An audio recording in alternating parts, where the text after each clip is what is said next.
This is Marco Reus. This is Shinji Kagawa. This is Nuri Sahin. Hello, this is Jadon Sancho. And you're listening to the Yellowwallpod podcast.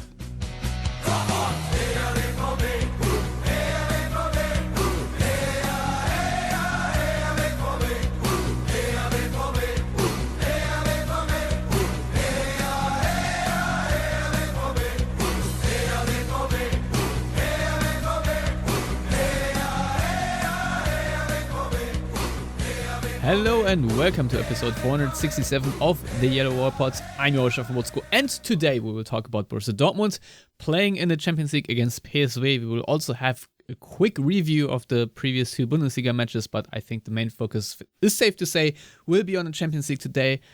Since it's a bit of a short notice, we'll try to keep this short and sweet. Matthias Zug is here with me. Hello, Matthias. How are you doing? I am doing well, Stefan. How are you? Yeah, I'm a bit knackered from the weekend. I've also been out sick last week, hence no show. So apologies, but I'm back and healthy. So I'm excited to talk about Borussia Dortmund and the upcoming game. However, Matthias, as I said just now, we didn't discuss the Freiburg games, as you just said in pre-pod. I have no recollection at all, other than it was a good game. 3-0 win. Freiburg had backline reminiscent of Dortmund's backline, where they had Witzel and Pongracic in the back. So safe to say it was relatively easy to beat those center backs and their entire injury-riddled backline. I think what will stay from this game more than anything is probably the substitution of Matteo Morey towards the end of the game, and his actual first game in front of a sold-out Westfalenstadion, in front of fans, period, because if you remember, he arrived in Dortmund during the COVID times and had a very long injury, over 1,000 days out, and to make it back, to make this comeback, very emotional. Matthias, if you don't recall the game too much, I think you can recall this moment, right? Yeah, it's always great to see a player that really suffered under injuries like he did, because, I mean, like, he had a comeback and then he immediately got injured again, kind of reminiscent of, Gio Reyna, who, got injured, played a little bit, and then had a really long injury. Marco Reus had that a few times, and it's always great to see them come back and not get injured right away. And so, no, I mean, that was kind of the, as we'd say in Germany, the i-Tüpfelchen, the dot above the I, cherry in the on win. top. Yep, for this match to kind of add that to it, because, like I said, Dortmund played really well. Freiburg made it really easy for them, which didn't help, which is, and it's still Freiburg. So, I mean, Freiburg, you still have to respect, because it seems Dortmund either blows their doors off or loses. Like, there's very little middle ground in these matches against Freiburg, and I'm glad it was the former and not the latter. And Dortmund looked very comfortable. Donny Malen played very well. Needless to say, he and Niklas Füllkrug are probably the two most informed players since the winter break. And it's just been great to see, because Donny Malen, even in the first half of the season, where he wasn't as great as the second half of the season last season, he was still pretty consistent and pretty good. And now it seems like he's just kicked it up another notch right when Dortmund need it. Yeah. Unfortunately, he wasn't available for the game against Wolfsburg due to knee injuries. I presume, and obviously I don't know, because he said before the game, at least that's the story, that he felt his knee a little bit. And, I think Dortmund were relatively confident they would get a result out of Wolfsburg without him. And he was available, he was on the bench. But considering the magnitude of tomorrow's game, I think, Matthias, that it wasn't the wrong idea to give him a good amount of rest, to have him in full health available. And yeah, it was a 1-1 draw against Wolfsburg, and the less said about this game, the better. To be honest, I'm still not amused about Emre Can's post-game comments that the fan protests should stop because they're feeling disrupted. You know what? Watching your game disrupts my beautiful Saturday, where I then have to be mad about it for however long I am mad about it. So just shut up. Anyway, Matthias, I think it's fair to say that this is very much a forgettable game. Dortmund took the lead through Füllkrug, but then never really imposed themselves on the game. Just the difference between Wolfsburg having healthy defenders that run at pace and Dortmund struggle to get in behind them, and Freiburg beforehand. And the fact that it was a road game also quite telling again, because I feel like the difference between Dortmund on the road and away was once again showing. But I don't really want to get into it too much because, as I said, we have a very important game tomorrow, and apart from that, Dortmund are still in 4th position after this match day, so everything is okayish, I guess. They play Hoffenheim, Union Berlin, and Werder Bremen next in the league, and that should be all games they can win. Whether they will or not, we'll see, since Dortmund's brand of football is very topsy-turvy right now, I must say, but we'll see. Matthias, PSV,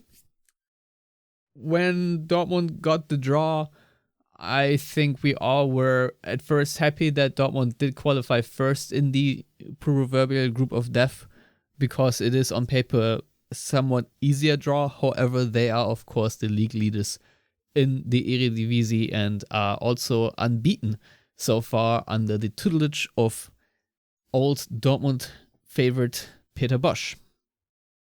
Yeah, it's it's funny. These are the kind of stories that sports tends to write, and even in a big global game like football, it's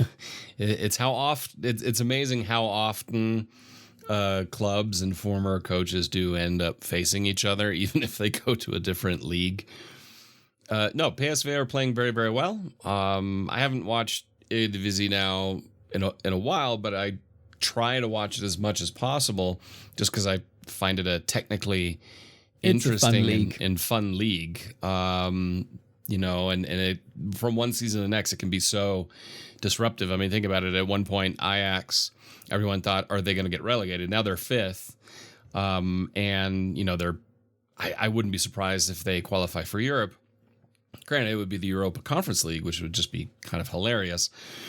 Whereas PSV, they are playing incredibly well. I would say overall the league this season isn't as strong as it's been before competitively. Feyenoord, the defending champions, they're 10 points behind PSV, and they've also been pretty inconsistent.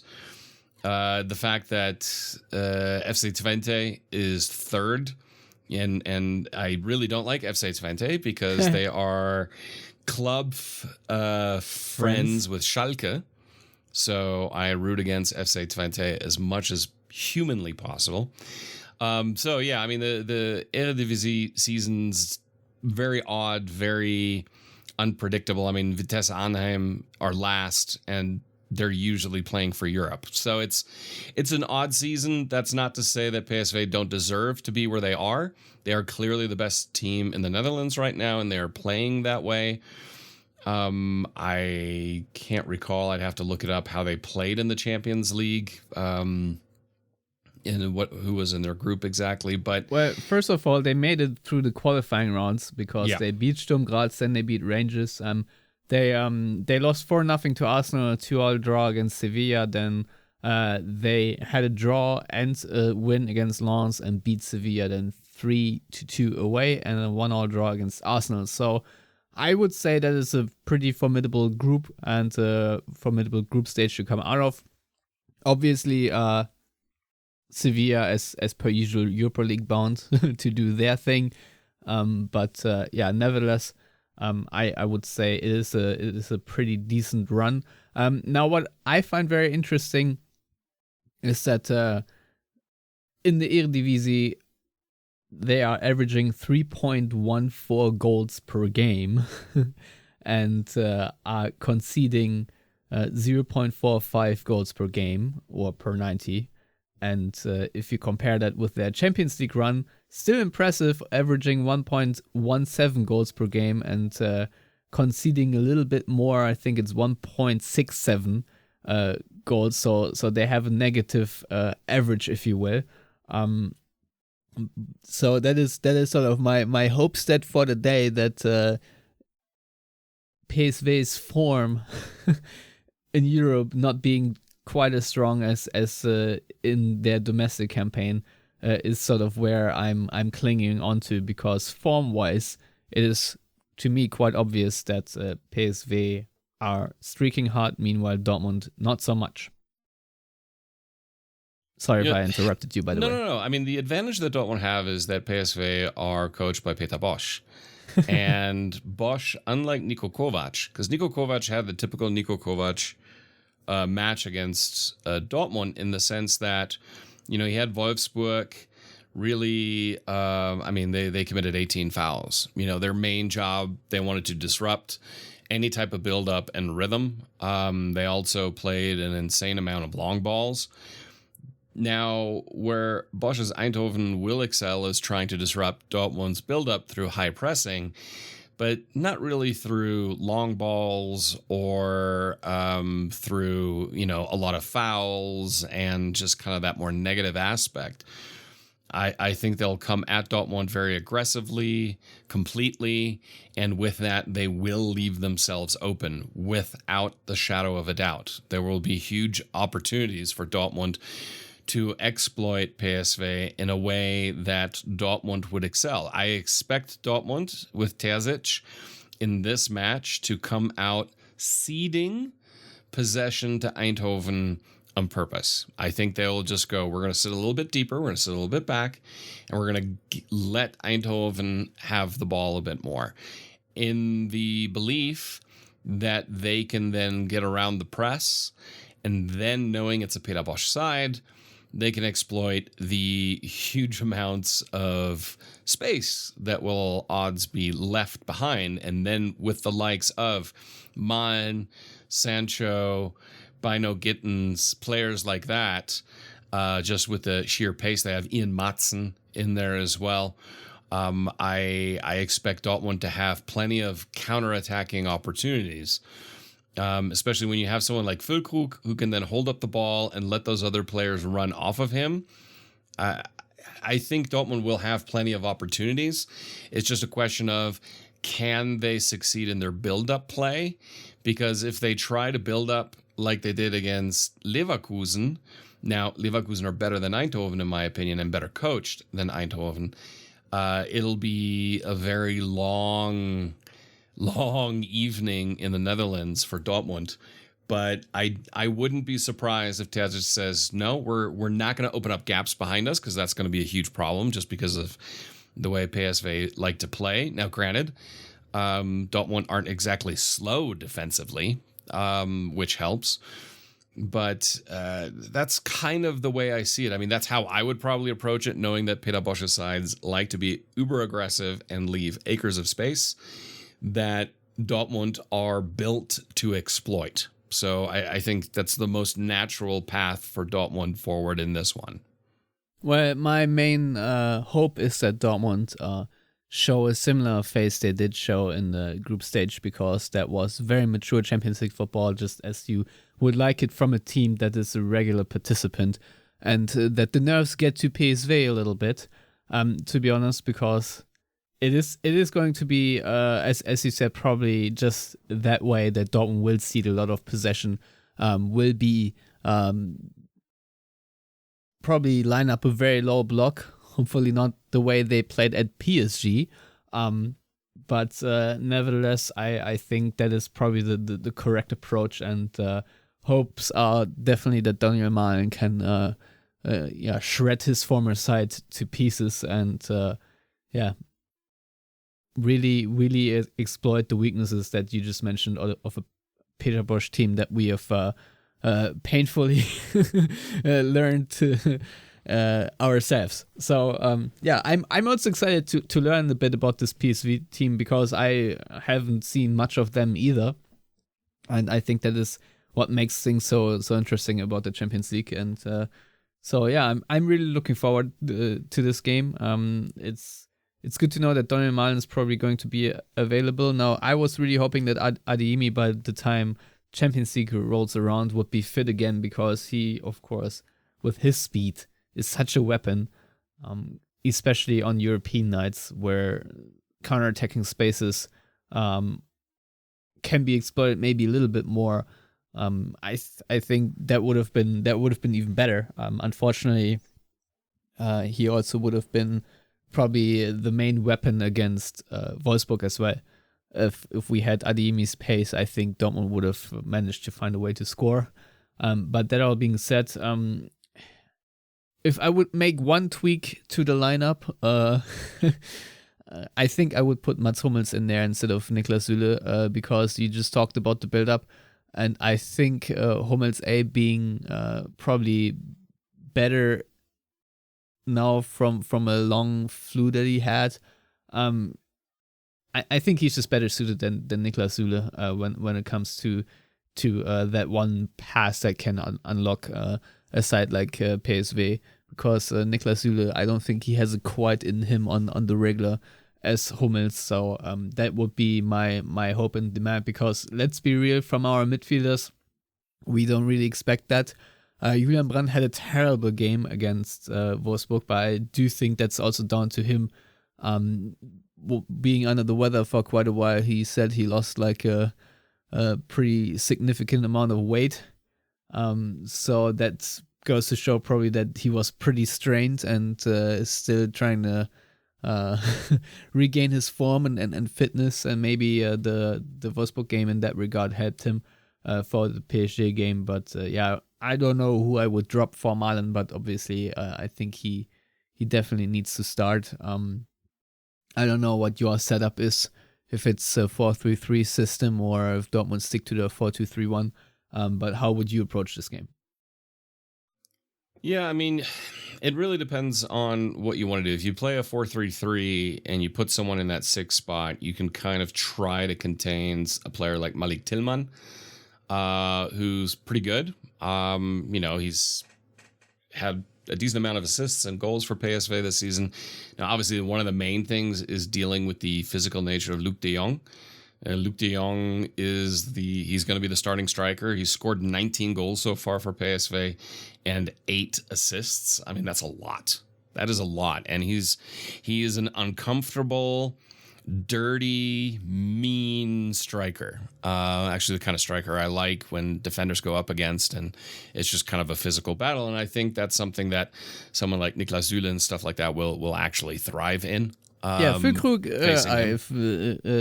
Luc de Jong is sort of a Füllkrug-esque type player. Correct. I think they're very similar. Yeah, I'd say he's obviously a bit slower. He's also a bit older.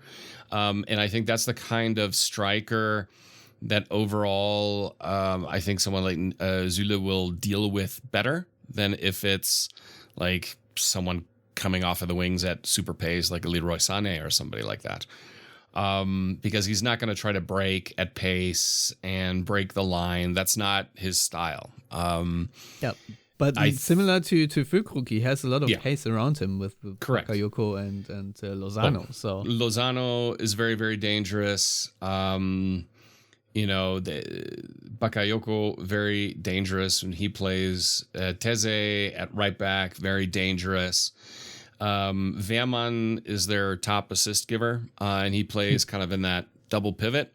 So if you were to play a 4-2-3-1, you can kind of try to man mark Wehrmann with your 10 and then try to keep him out of the build-up play a little bit, because a lot goes over him or the right wing. So clearly most of their buildup is either on the right or then through Wehrmann, Tillman, de Jong kind of centrally. You need to shut down ideally both of those axes. I think given the strength for PSV on the right-hand side and seeing how Dortmund is on the left-hand side, Madsen won't really be hurt for pace. that's where, in my opinion, you need to have someone ahead of Madsen who's very good at pressing.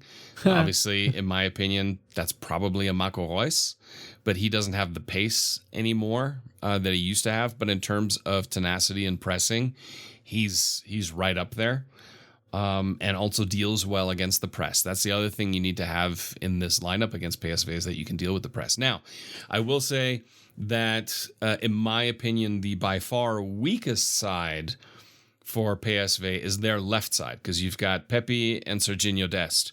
Both are players I don't value very high. Yes, they're U.S. national team players. Yes, that's a coincidence, but I just don't think they're that great. I think Dest is defensively a liability.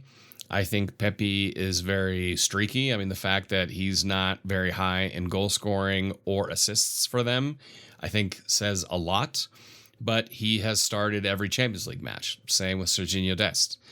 And so my assumption would be that they're probably going to start. Now they could, throw a loop in there and have, Lozano and Bakayoko maybe both start, even though they're both nominally on the right-handed side. But given how they've played in the Champions League so far, that's not usually the case. Pepe and Dest tend to start on the left, and that's Dortmund's right-hand side. So you've got Riasson there, and then whoever's on the right with Donny Malen. Donny Malen against Serginho Dest, I will put money on Donny Malen every day of the week. Absolutely, because Serginho Dest isn't great positionally. He pushes up too far, and that, I think, is the most likely place you could exploit PSV. And so I'd put Donny Malen against him any day of the week. Yeah. I mean, the way I would exploit Dortmund is simple. Just press Emre Can every time he gets the ball. And I'm pretty sure that's Peter Bosch's plan as well. I really hope that Dortmund play a very calm brand of football, but they have really struggled this season whenever they've been pressed immensely. And we know that Peter Bosch's teams do that.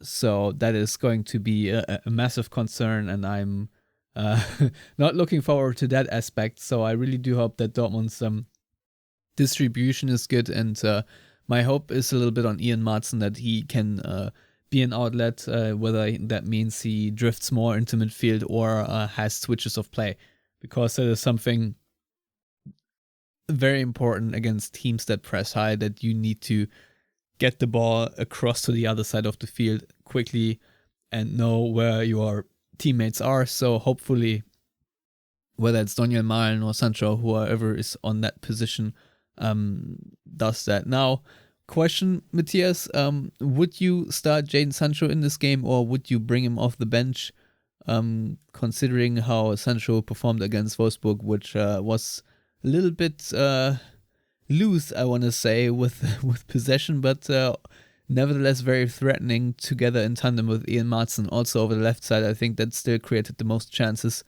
Or would you drop Julian Brandt instead, who really had a terrible game, and hope that Sancho does press a little bit better than he did against Wolfsburg?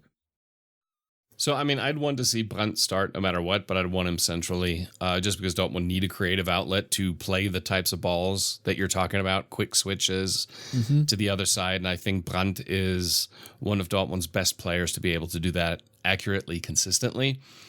In terms of what I want Jadon Sancho to start, I think I've kind of already leaned out the window a little bit and said I'd prefer Marco Reus to start. Yeah. Just because I trust his defensive capabilities and his pressing and pressing resistance more right now than Sancho, who's still getting into the flow of regular football again.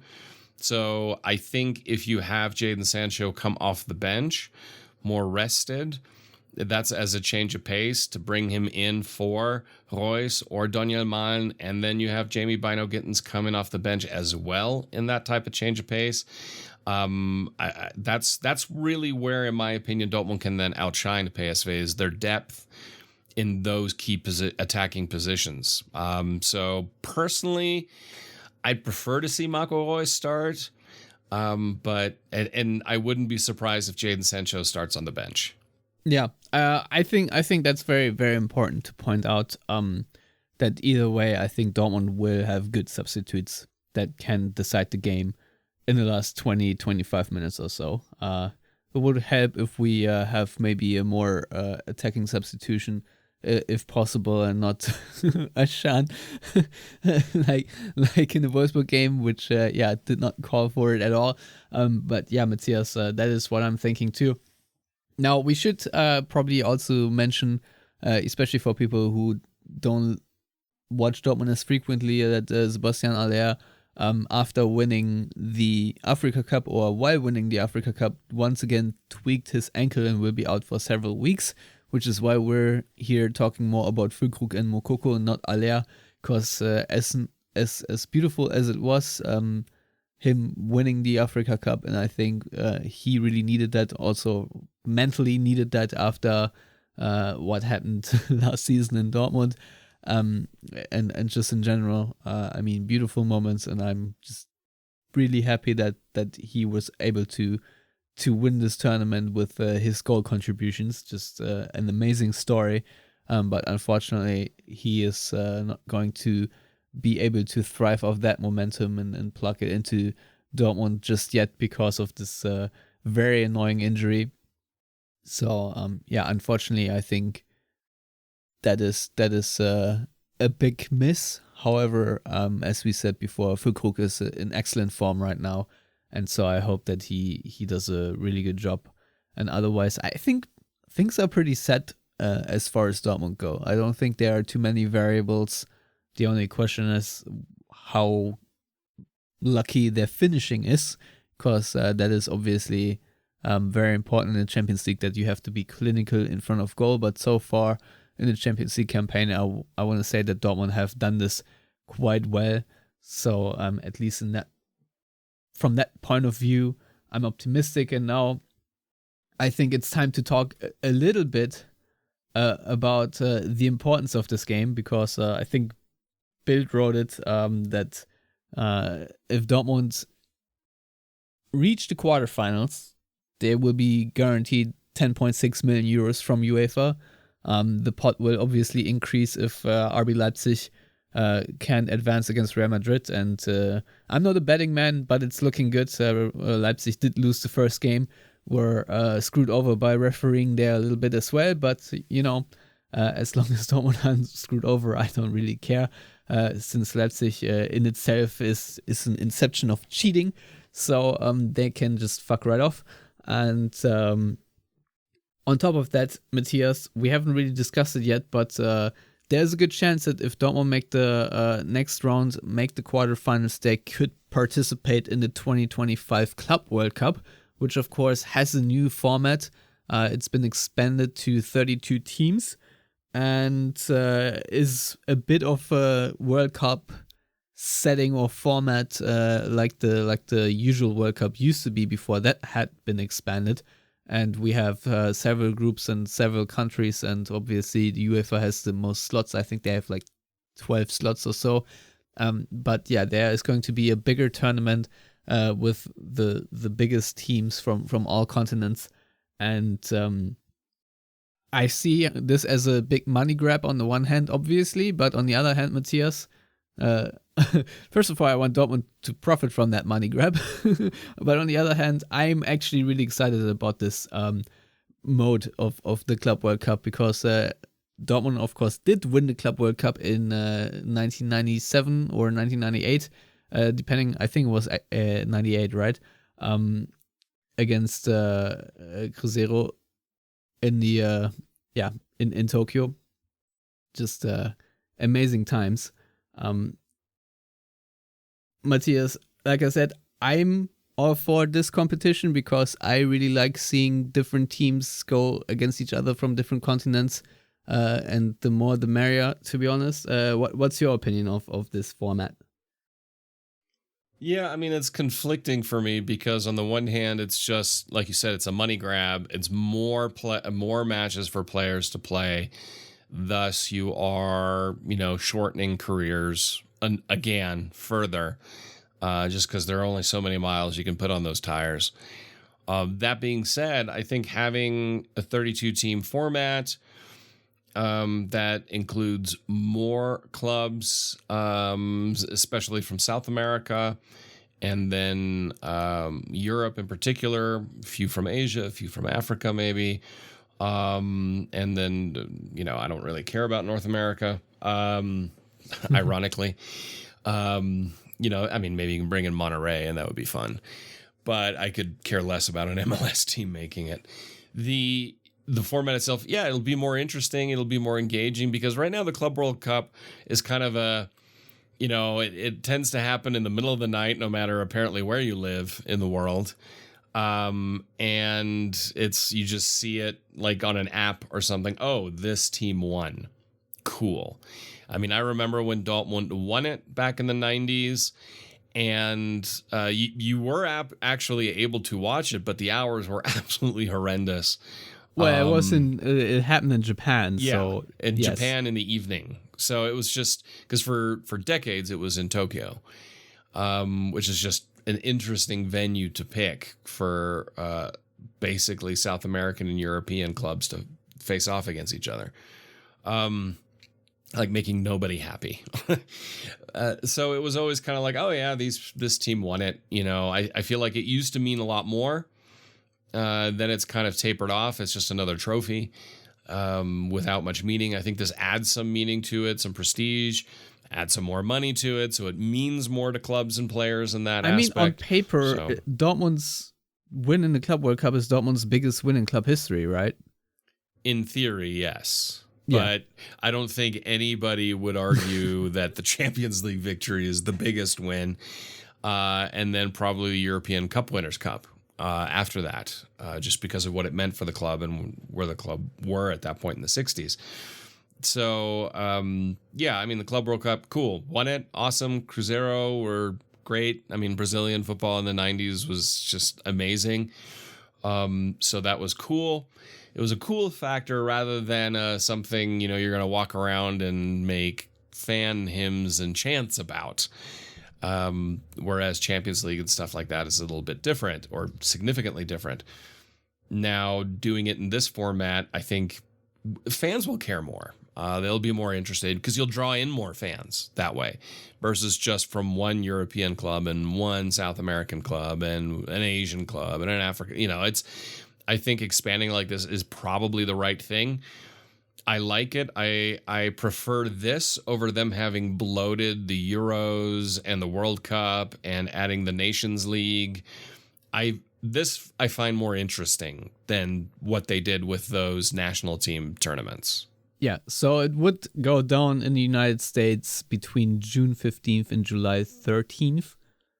And for the AFC, qualified are already Al Hilal and the Urawa Red Diamonds. The winner of this year's iteration of the AFC Champions League will, of course, participate in the best eligible team in the accumulated 4-year ranking. And this is pretty much similar for the Africa Cup. So it's Al Ahly and Casablanca, and CONCACAF, it's Monterrey, Seattle Sounders, and Leon. And we will get from the CONMEBOL, we'll get Palmeiras, we'll get Fluminense and Flamengo. So these are already awesome teams to have. We'll get Auckland City, and from Europe confirmed are Chelsea, Real Madrid, Man City, Bayern Munich, PSG, Inter, Porto, Benfica, and the rest is TBD. So the German league has one more slot to fill.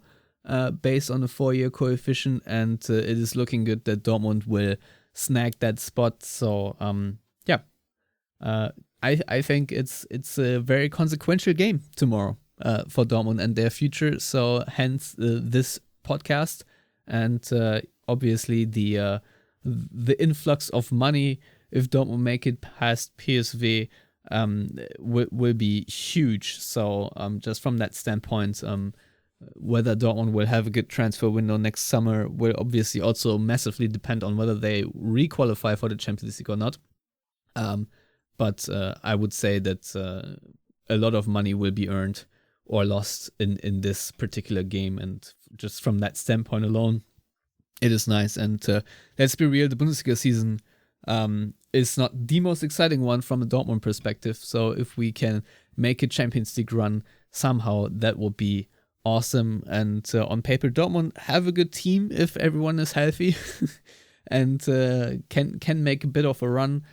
Also have a very good counter-attacking team, which I think does help.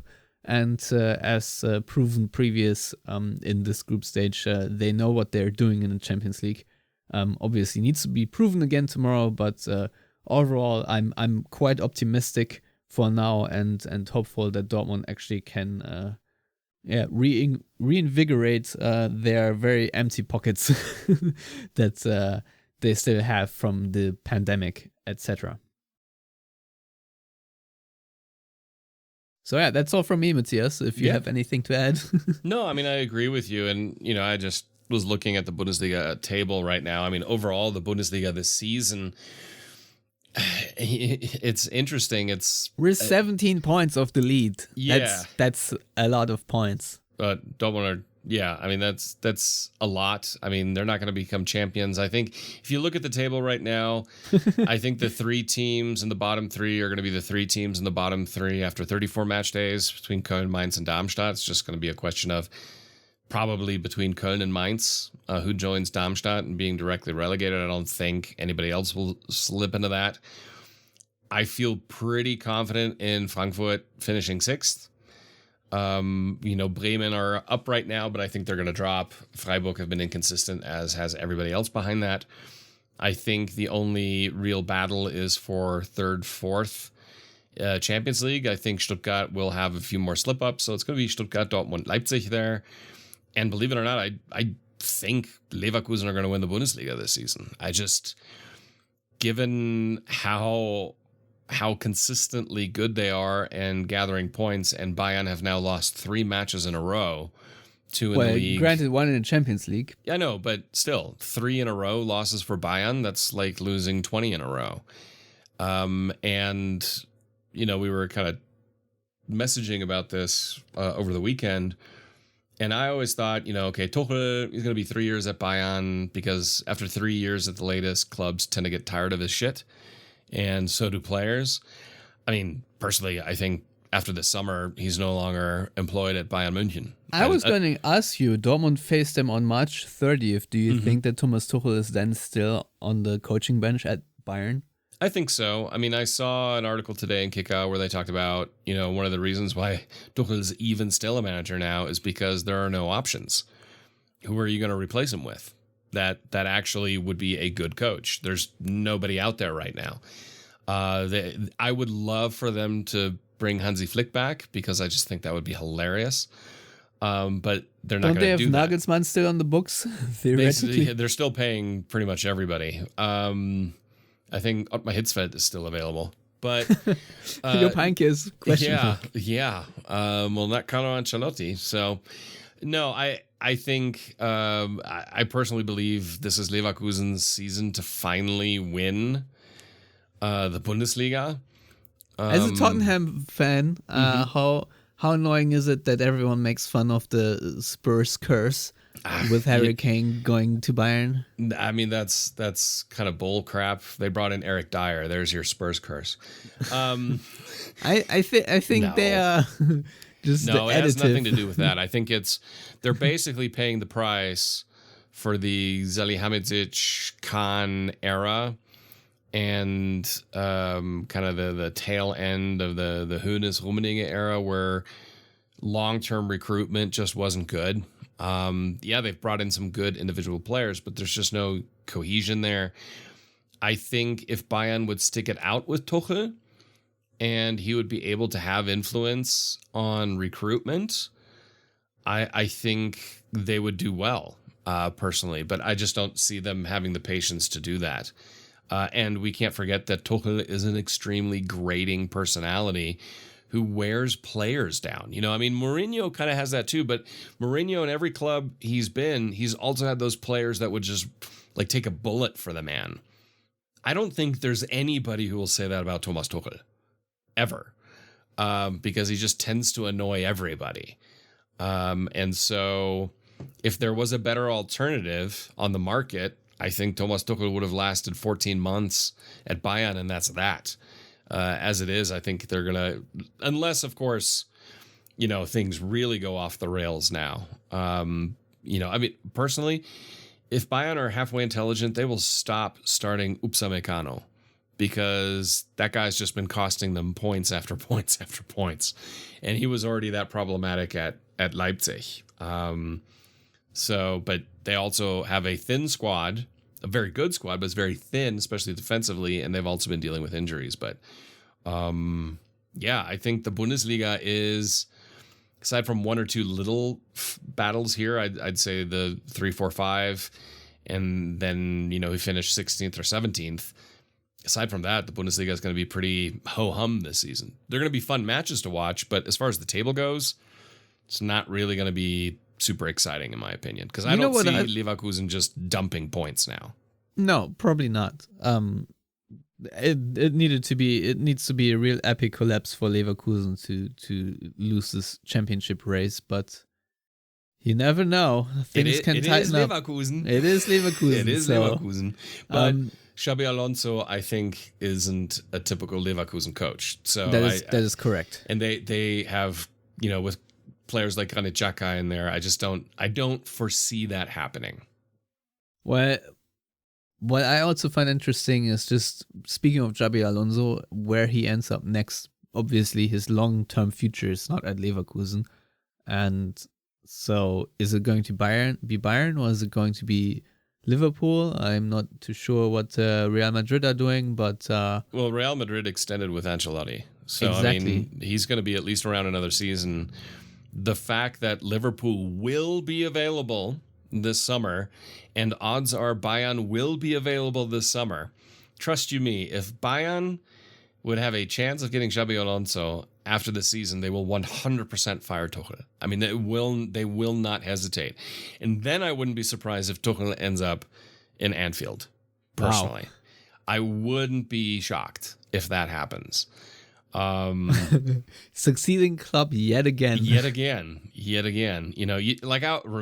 Remember back then I said you don't want to be the guy to follow the guy. I remember it was one of your most iconic Yellowwallpod lines, because you are correct about it. And at 100%. Liverpool, I wouldn't want to follow Jurgen Klopp. Are you kidding me? And it's kind of funny, because that would be not directly the third time Jörn Andersson was in between Klopp and Tuchel at Mainz, but kind of the third time. And that would just be hilarious. For the lulz, that would be awesome. All right. That show actually went on longer than I foresaw. So thank you very much, Matthias. We shall be back, I hope. Fingers crossed I'm going to be on the up and up again after this match. I don't know. You probably not be available, and Lars is probably still on vacation, so it might actually be trickier than I thought. But I'll think of something. In the meantime, Matthias, thank you very much for coming on and lending your expertise. It was fun talking about the Black and Yellows, even though it would have been more fun had they won in Wolfsburg too. But let's hope they can turn things around in the Champions League again. Until next time, as always, thank you for listening and goodbye.